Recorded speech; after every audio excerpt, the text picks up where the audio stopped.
Anybody else?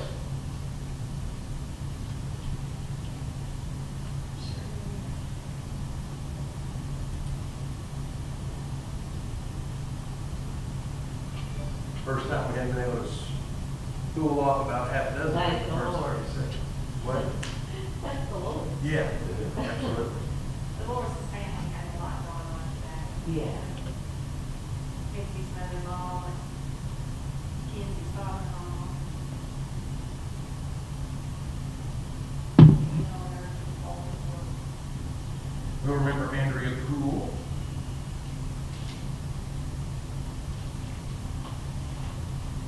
remember Betty Elrod, she's just getting with her.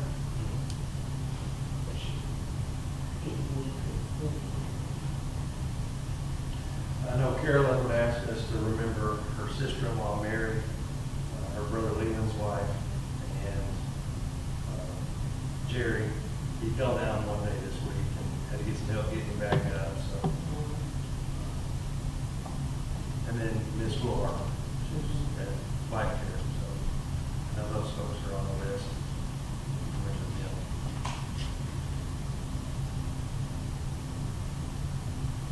Well, I know that the pickets and the bats still need a lot of prayer.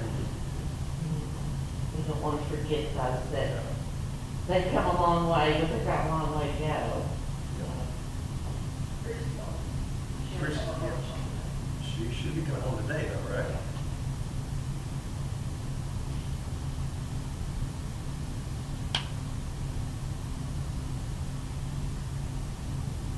All right, let's begin with the word for Adam. Father God, we thank you so much that we've gathered here today in your house and learned from your word. Lord, I ask that you bless it, bless James as he teaches it, be with those who we've mentioned in our prayer requests. Thank you so much in Jesus' name. Amen. So, what was last Thursday? As we begin our lesson. Yom Kippur. Thank you.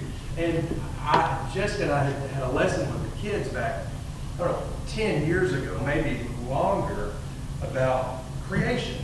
And the word used in Genesis for the days of creation is Yom. On the first Yom, that's the Hebrew word for day. And for the life of me, I had no idea that the term Yom Kippur meant the Day of Atonement. I just never crossed my mind that was something. But the term Yom, that means a 24-hour period, and it means that a day. A day, sun up, sundown. Or sundown to sun up. Or sundown to sundown. 24 hours, whatever it is. And that was neat that it was on Thursday of this week. They timed this really well that we got to experience that. Now, I did some studying, and even in the Jewish aspect, it talks about how the Jews today celebrate Yom Kippur. What do they not do? Sacrifice. They don't do any sacrifices. There is no centralized temple. They don't have a high priest in the temple sacrificing the bull and then the two goats. They don't do that. What do they do instead? They have a 10-day period between Rosh Hashanah and Yom Kippur where they repent, where they fast, where they focus on the Lord. So what we're reading about here ended with the end of the last temple. It's gone because there was no one there. There wasn't the location to do it, nor were there the priests there to do it. So all of that stopped. And they transitioned. The rabbi said, instead of us being required to do this in a temple where we don't have one, we're going to read about it instead. So the quote there in the Jewish aspect, I thought that was pretty interesting. Rabbis ruled that in this situation, one can perform the temple duties by reading about them, since they believe that the utterance of a person's lips is equivalent to the actual performance of the ritual. I thought that was pretty interesting. That's how they get away with it. I wrote trouble beside that. See, God didn't tell him that. He did not at all tell them that. That's absolutely right. Yeah. That is extra biblical instruction that was given by rabbis. That was not. Trying to figure out how to fix something that happened. Yep, how to humanly fix something that God had put a stop to. God fixed it on the day of Jesus' crucifixion. Absolutely. When he tore that veil of the temple. That ended this right here. And when was the temple destroyed? 70 AD. Right. What, 40 years later? Just a few years later, that actual physical structure was completely destroyed. So within the lifetime of the first century church, that temple had been destroyed. And what were we supposed to be doing? What were Christians and Jews supposed to be doing then? Relying on Jesus for our atonement rather than the acts in a temple that no longer existed. This just doubles down to me on the truth that Jesus is our atonement. And there isn't any acts of man or anything that I can do. So that puts us at our lesson today with Aaron being given these instructions on how to behave and what to do on the Day of Atonement. This is a follow-up lesson by God through Moses to Aaron on the death of Aaron's sons. So Aaron's sons, last week we talked about, had offered strange fire, and they were consumed by fire. God consumed them. Aaron wasn't supposed to mourn. He was supposed to go back to work, staying in the temple. A couple things we're going to read right off of that is Aaron's preparation for this Day of Atonement. So, we have the sin of his sons that immediately brought judgment. The Day of Atonement comes in, and it's going to, in essence, prevent what happened with Aaron's sons from happening again. What you had with the garb and the stuff, the priestly garments that Aaron was supposed to wear, and the sons were supposed to wear, and the blessing, the oil. This is the follow-up to that. Evidently, that didn't work for Aaron's sons. They chose their own path. They chose to do it their own way. They didn't follow the prescribed way. So, they sinned in the temple. God judged. So today, God is giving Aaron some additional instructions on how to atone for the sins of not just the people that are working in the temple, the priests, the Levites, but for the entire nation. There's a couple of things that we're going to find out that I didn't realize that are going to be different than the daily, what do they call that? The daily acts of ministry that Aaron was doing before. This is the once a year, big, important atonement act. Not just the daily sacrifices and offerings that the people were bringing in. This was the once a year Yom Kippur, Day of Atonement. So let's read the first, oh goodness, let's stop after 3. Just 1, 2, and 3.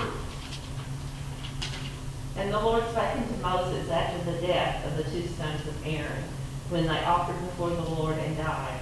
And the Lord said unto Moses, Speak unto Aaron thy brother, that ye come not at all times into the holy place within the veil before the mercy seat, which is upon the ark, that he die not. For I will appear in the cloud upon the mercy seat. Thus shall Aaron come into the holy place with a young bull for a sin offering and a ram for a burnt offering. Thank you, Sandra. So, this is additional instructions, again, that God gives Moses to give Aaron. And what is the first thing he tells him not to do? In verse 2. Don't come in at just any time. You just can't come into the Holy of Holies whenever you want. This is not for you to pass in and out of. There is no work that's going to have to be done in the Holy of Holies except on this Day of Atonement. This is going to be important. You're setting this day aside to go in there. Why does he tell him not to go in there just whenever he wants? What's the warning he gives him at the end of that verse? He'll die. He'll die.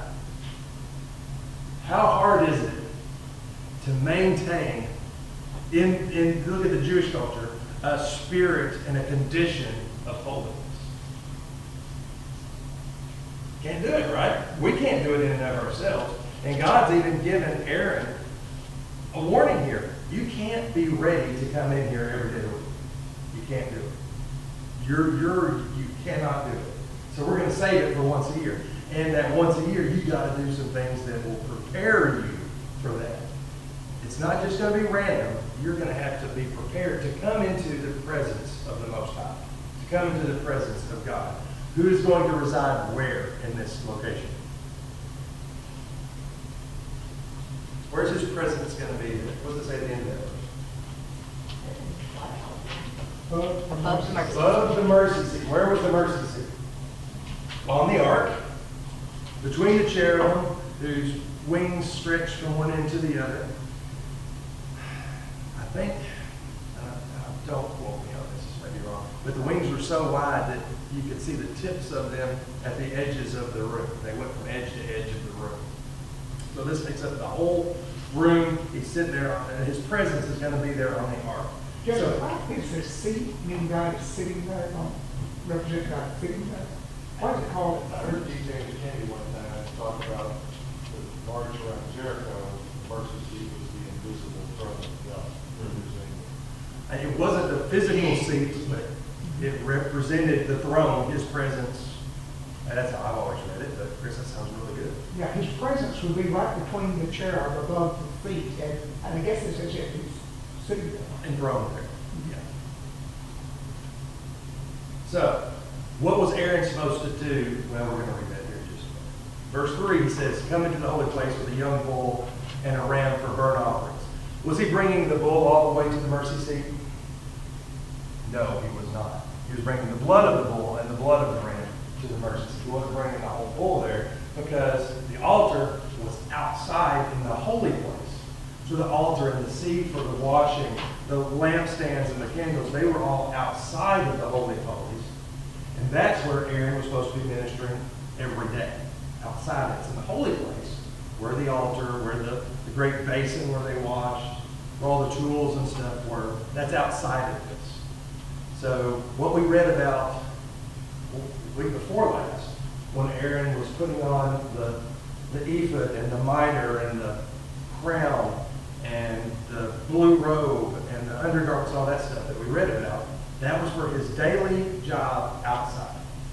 All those were for showing people God's holiness. They were very important because they had all the names of the children of Israel. They had all that symbolism there, that he was doing all these daily things for them. So, verse 4 begins verse 4 just tells what he's supposed to wear. And I want you to look at this verse, because there's some things missing in this verse that he wears every day outside. This is just for the Holy of Holies. So, someone read verse 4 and tell me what you think is missing between the two.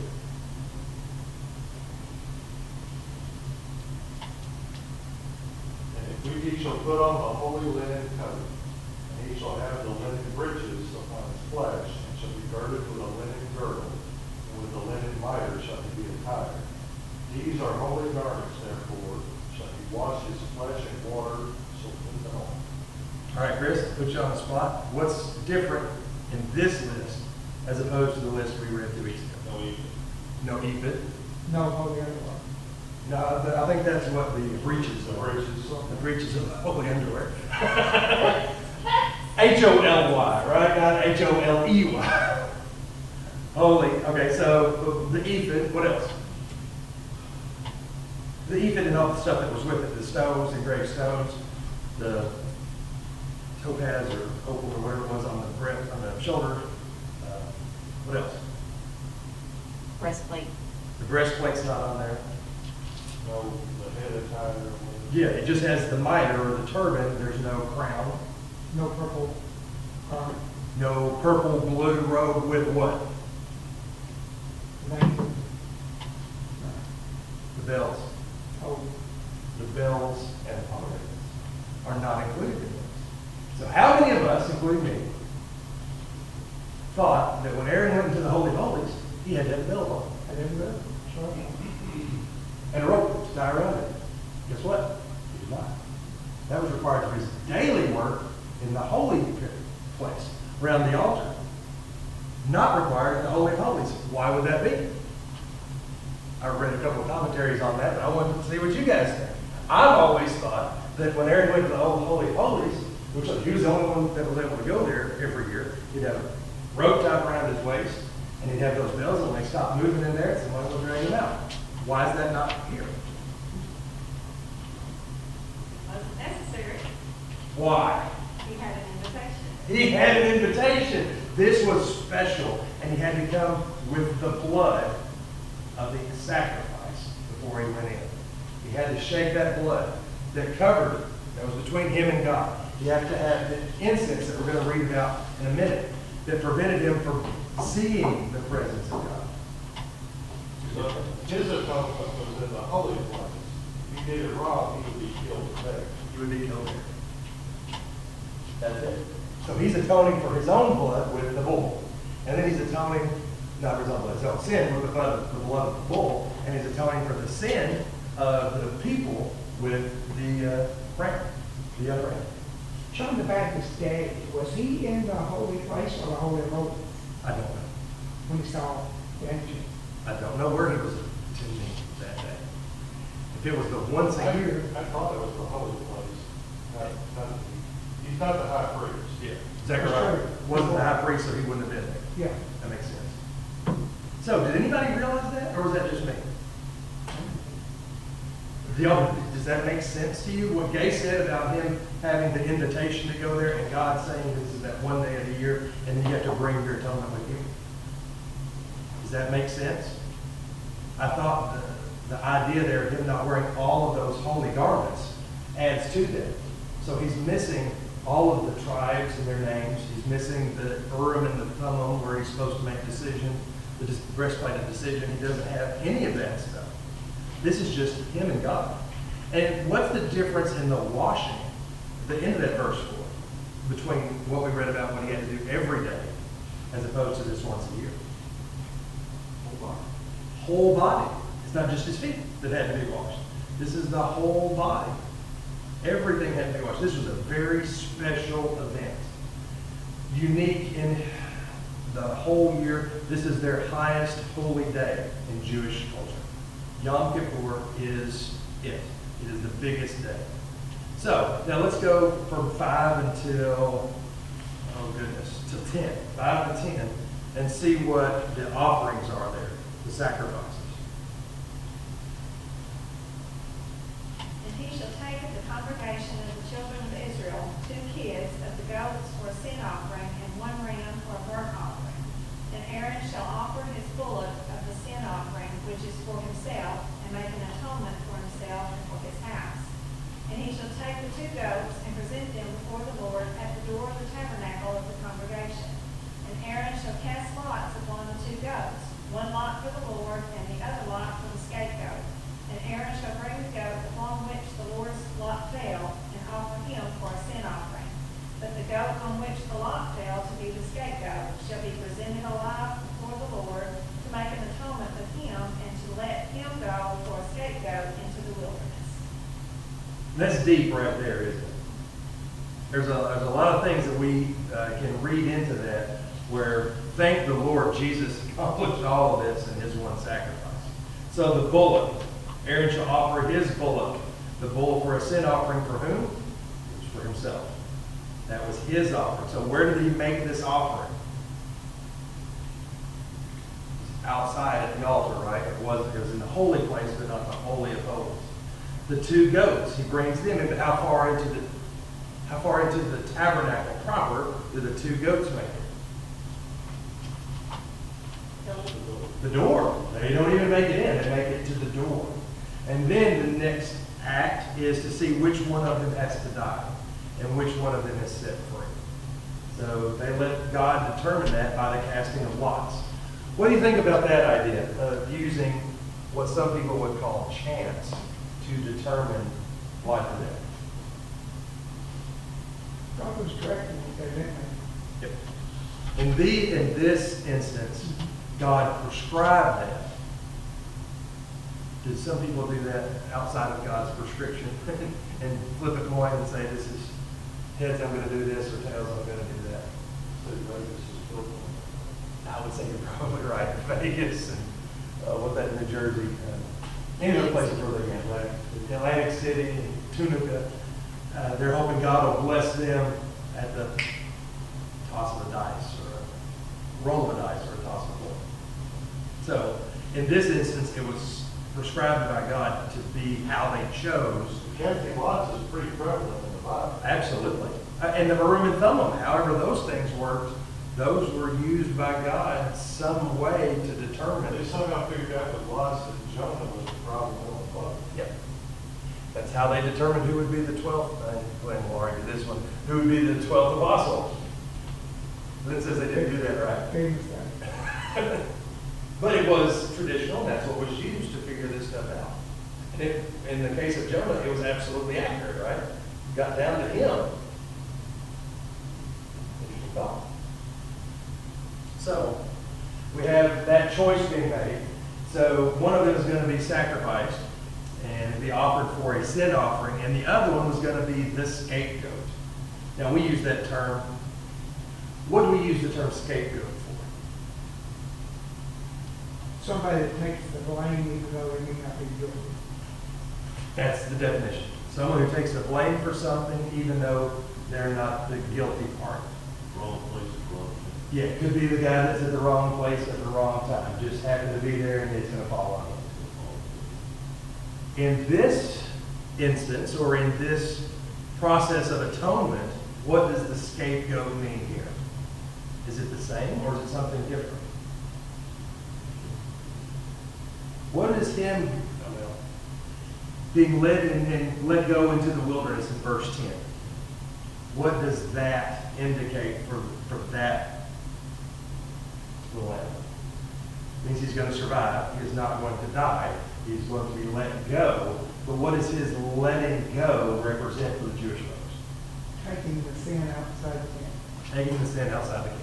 That's supposed to represent sin being moved away by the act of the blood on the altar and the sacrifices of the animals. This is the symbolism of the sin being removed outside the camp. They do it every year. Every year they symbolically let that goat go. So this goat out in the wilderness somewhere, everybody's got to know what that goat is. Is it off limits? I don't have any idea. I believe the wild creatures got in before long. I'm sure they would have to. Don't know. Don't have any idea. Great question. I don't know the answer to that at all. But the idea of sin going out into the wilderness, being pulled out of the camp for a year, how sound is that? Is there anything that we can compare that to now?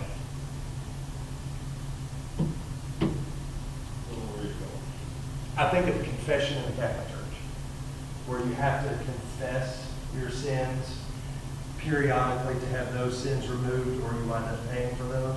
So in Israel, they had to send this goat out every year so that their sins would be removed. It reminds me of the Catholic Church required people to confess or they're going to purgatory, or we might not make it at all. That's what it reminds me of. I know that was kind of a roundabout way to get there. But that's what it reminds me of, that act, that human act that you have to do, the last rites someone takes before they pass away, that are required for them to make it into heaven. This seemed like something, a human act that people would have to do to remove your sin. This reminded me of that. All right, let's move along. Let's do 11 through 14. And Aaron shall bring the bull of the sin offering, which is for himself, and make atonement for himself and for his house, and shall kill the bull as a sin offering, which is for himself. Then he shall take a censer full of burning coals of fire from the altar before the Lord, with his hands full of sweet incense beaten fine, and bring it inside the veil. And he shall put the incense on the fire before the Lord, that the cloud of incense may cover the mercy seat that is on the testimony, lest he die. He shall take some of the blood of the bull and sprinkle it with his finger on the mercy seat on the east side. Before the mercy seat, he shall sprinkle some of the blood with his finger 7 times. Thank you. So we have Aaron. We talked about it in the first couple of verses of the chapter. Now it's getting very specific, the acts that he's going to have to do to enter into this holy of holy place. So the first thing he talks about is the bull making atonement for his own sins. And it's neat that we bring back the idea of the burning of the incense too at the same time. For Aaron's sons, and for Aaron, this has to be a very stark reminder of the loss of his 2 sons. That to enter into this holy place to be in the presence of God, he has to bring that incense perfectly as his protection just to go in there. So how does the holy incense and the burning of that fire, how does that protect Aaron from the presence of God? Verse 13 says that he died not.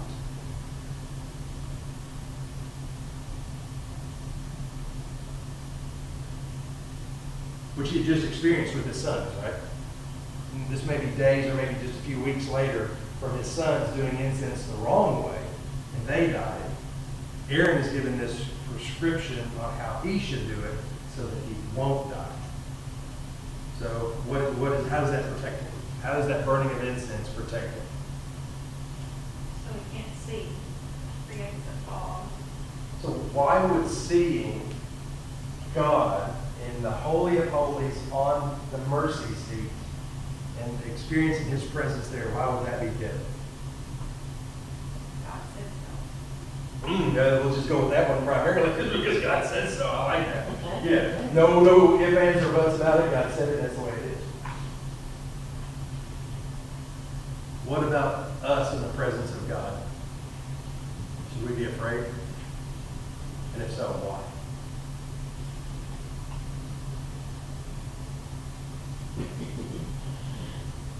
God's holy and we're not. It's that simple, right? Is that in the presence of the holy God, we fail to meet that standard. Aaron should have been terrified to go in here. He had just seen his sons do that, and he was probably walking on eggshells to go in there. I can only imagine. I'm just putting myself in the Aaron spot. He's asked to do this one thing. He has to be washed. He has to put on the right clothes. He has to kill this bull the right way. He has to dip his hand in the blood of the bull, and sprinkle it on the mercy seat 7 times. Not 8, not 6, 7 times. He had to do all these things or he would suffer the same fate that his sons did. God is so holy, God leaves nothing to chance for Aaron. This is what it's going to take. This is what you have to do. For your obedience is what's going to keep you alive. Thank God we don't have to do that anymore. Oh my goodness, how nerve-wracking would that be? And you know what?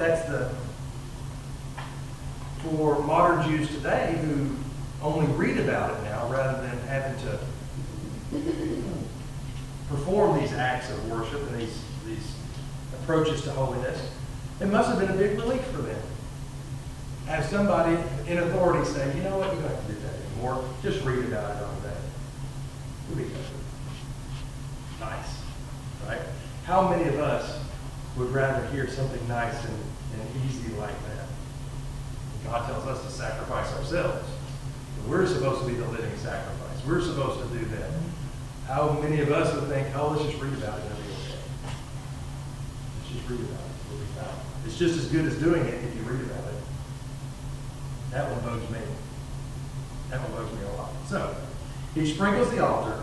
He has the fire. And, no, not the altar, sorry. The mercy seat. And he does it with his fingers 7 times. Now, let's see what he does with the goats. So, 15 and 16.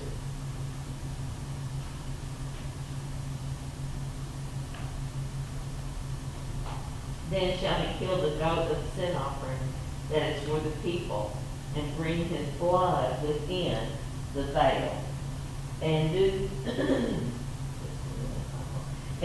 with that blood as he did with the blood of the bullock, and sprinkled it upon the mercy seat, and before the mercy seat.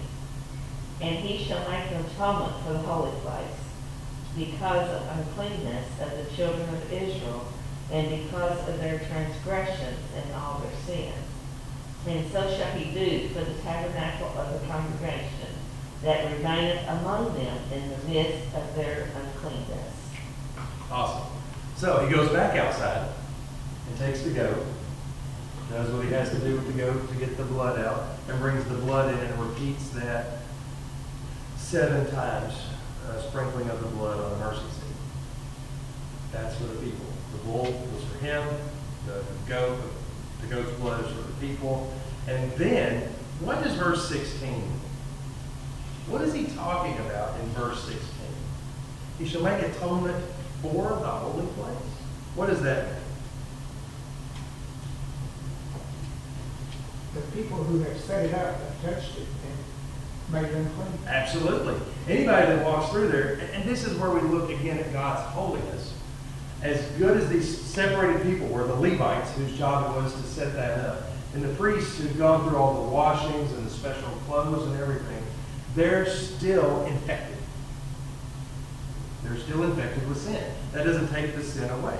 So these acts that God is asking or telling Aaron to do, this is to make a place of holiness in the midst of a world of sin.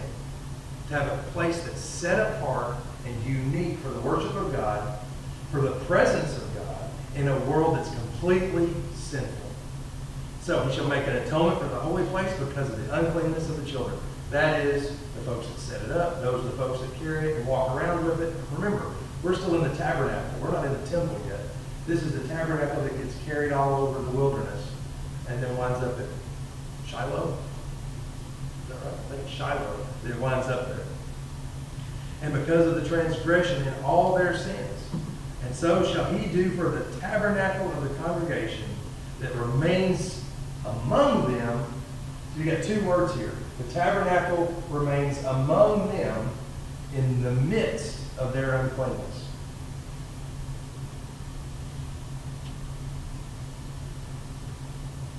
Look at the last paragraph on page 37. The filth that comes from human sin is corruptive by nature and has a contaminating effect. However, in his grace, God has provided a permanent atonement for our sin, the blood of his Son, Jesus Christ, which removes, not just covers our sin. And then what does the word atonement mean? Push it out. To push it out and or to cover. Yes, it's two things. That it's not removal. It's not like putting bleach on something to wash something out. It's something to just... Actually, it's exactly like bleach. Bleach doesn't clean anything. Bleach just changes the color of something. Bleach does not clean. It don't break down stuff that makes it wash out. Chlorine does not break down. It does kill germs. So Kills germs. Yeah. Bleach doesn't make white white. I've been told Well, that. and it makes white water, but bleach is not a cleaning agent. it's not a surfactant. It doesn't bring stuff to the surface. That is correct. It will kill just about anything in the right concentration. But Kill your colors for sure. it'll kill your colors for sure. Yes. So the idea there that this atonement in the Old Testament was an idea of something that wasn't permanent. It was something that had to, well, let's just use bleach as a great example. How many of you have a mildew problem in a certain room of your house or out in the garage or somewhere? You ever had mildew? Bathroom. We've got some in our bathroom. The vent doesn't suck up enough, so we want to put a little spot in the corner of the shower that always gets a little mold on it or mildew on it. Always. After about 6 months, it comes back. What do I do with it? Put bleach on it. Spray it. Put bleach on it. What happens in 6 months? That little spot comes back.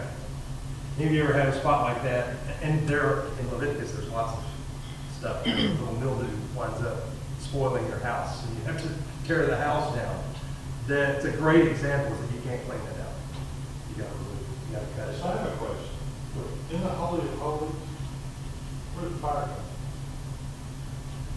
Did they light it? You brought it in with You bring it in with you? a sensor. Yeah, he has to take it out from the altar. Uh-huh. He shall take a censer full of burning coals from the fire from off the altar before the Lord. Okay. And then his hands, that mixture, that recipe of the incense. So that sensor is bigger than you think it is. Oh, I'm sure it is.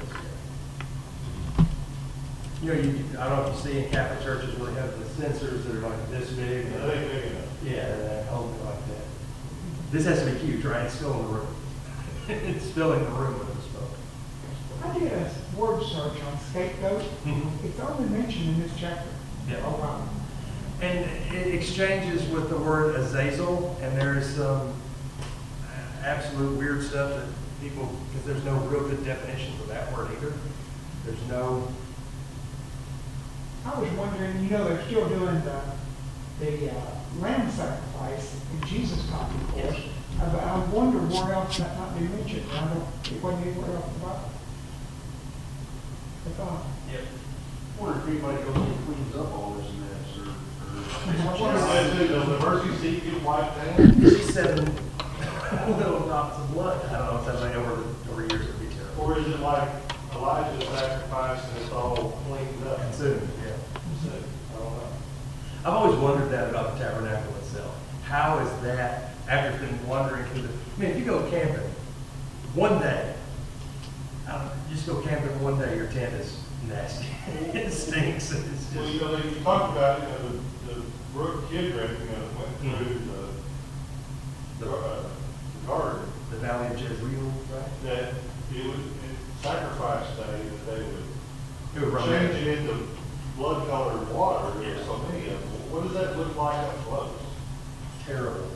I would assume it would be terrible. So, in a few minutes, anything in the preparing to teach the lesson section. I underlined a whole lot there. Please don't talk enough. Is there anything in there you guys want? Since we won't have class tonight, is there anything we want to cover today? There's not class tonight. Oh, that's excuse me. I misunderstood you.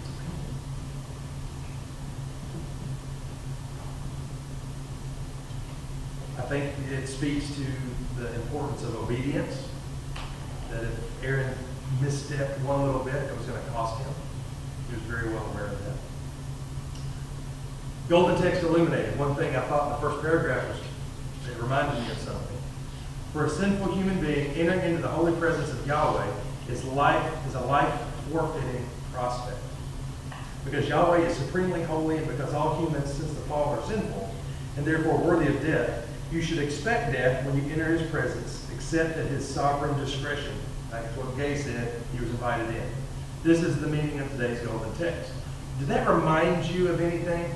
Someone going into the presence of someone and expecting death? It's another Old Testament book. Reminded me of Esther going in before the king. That if he didn't raise his scepter up, hey, that's the right word, that she would be executed. So she took a chance and went and did that. What would happen if Aaron would have taken a chance? I think the other day, not good. And where did all these instructions come from? God gave them to Moses, Moses gave them to Aaron. And the first verse, I believe, is what says that, yeah, and I don't trust but verify. And the Lord spoken to Moses, yes. Moses outlived his brother Aaron.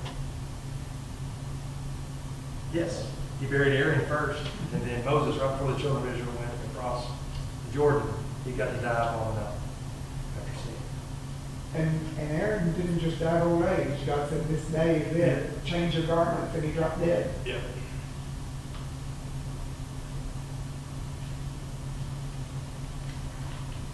Part of the lesson, anything over there?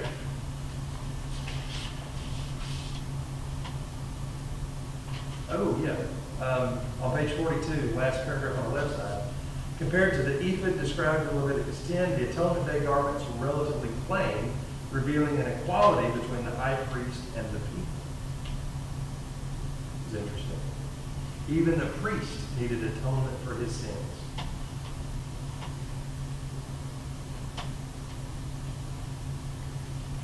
The world missions kind of had me, and then lost me, and then had me again at the end. They talked about how and specifically about the Muslim world, and how they are so radicalized that what we hear is the worst of the radicals, but it's the silent majority that doesn't do anything to stop it. Compared that to the Nazis of Germany, that it was the radical Nazis, not the everyday German people. And I didn't agree with that. I thought everybody, and I think it said, where did that, and then you lost me at that. And then he went back and said, we need to be radical. Which, You yeah, didn't agree with what, Chris?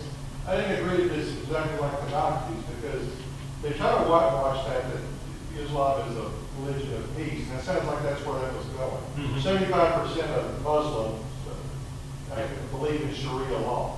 That's not a religion That's of not peace. That means that we should die or pay taxes with a privilege to live. those with the passion and commitment to carry out the agenda based on the Quran, who are the ones guiding the course of Islam? Well, I think most of them will agree that the Quran Quran is their guiding document.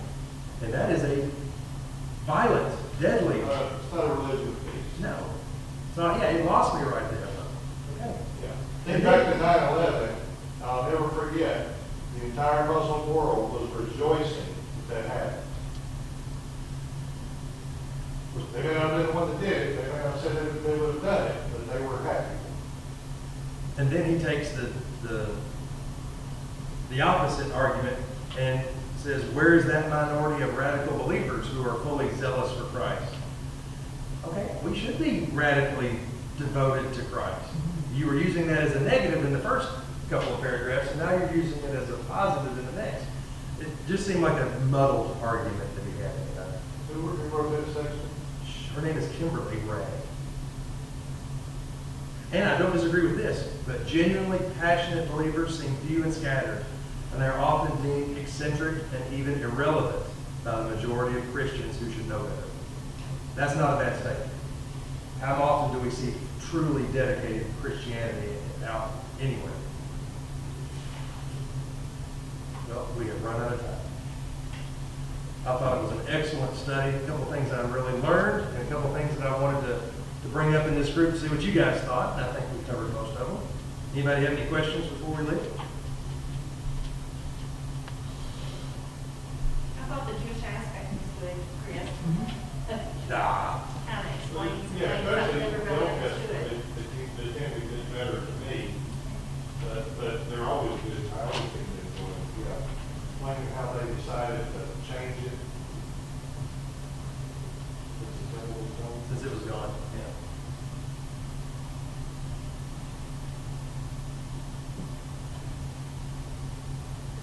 You know, and I really think that is getting towards the right approach, right? Repentance is what they're supposed to be doing for those 10 days between Rosh Hashanah, asking God to forgive them. They're so close to getting in the right. In those 10 days, they have to make amends. Yeah. If I'm wrong like you, I gotta go to his house and say, I'm sorry, and go make it right. Isn't that what we're supposed to be doing too? Yeah. So, I mean, that, I hope I haven't got that far of life. I mean, you did take a shower at his house. That's true, but I hope I made amends. All right, let's be dismissed. Lord, thank you for this time together. Thank you for your word. We look forward to it, God, and we pray, God, that you would allow it to grow and strengthen us as we continue to think about it, that we'll understand what true atonement means. It's not just a day, but it's us accepting the sacrifice of your Son, Jesus Christ, and applying that blood to our lives. And we thank you for that gift. That we don't have to go into the temple. We don't have to bring the blood of bulls and rams. Thank you for Brother Bob. Thank you for his leadership. We thank you for the lesson and the instruction, the spirit that he's bringing with him today. Give us listening ears and the heart to receive. Christ's name.